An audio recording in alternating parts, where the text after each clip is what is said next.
seara și bine v-am găsit! Uite, avem o mică surpriză pentru dumneavoastră. Un ursuleț și o floare este pentru nașa Larisa. Și nașa. Mickey Mouse.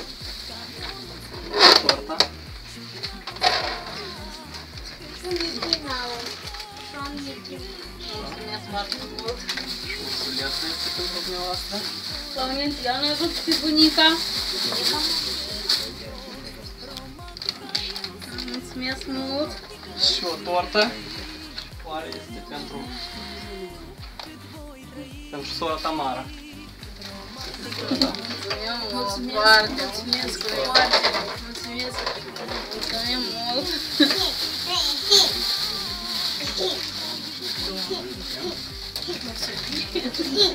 Și nepoțelul unde este?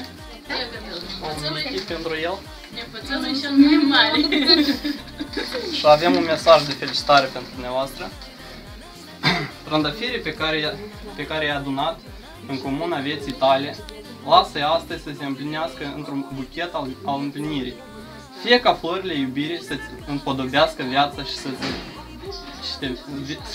să-ți împlinești toate visele și dorințele. La mulți ani, scumpa noastră nănășică și scumpul nostru strănepoțel, Laurențiu.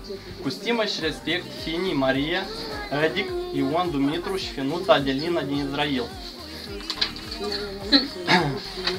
Fie ca această zi să deschidă poarta unui viitor plin de succese. Dumnezeu să-ți dea un curcubeu și mult soare după fiecare ploaie și furtună, un zâmbet la fiecare lacrimă, bucurii după necazuri, clipe fericite după cele triste, zile albe după zile negre, fericire și multă iubire, scumpa noastră surioară, cu stimă și respect, sora Maria, cumnatul Edic și nepoței Ion, Dumitru și Adealuța din Israel. Mulțumesc foarte mult! Noi din partea companiei Flori cu Surprize vă dorim de asemenea multă sănătate, fericire, iubire, să fiți mereu cu zâmbetul pe buze și ca surprizele să nu termine aici, să aveți parte de așa surprize parcursul vieții. Mulțumesc, mulțumesc băieți, Mulțumesc. mulțumesc! Aveți ceva să spuneți?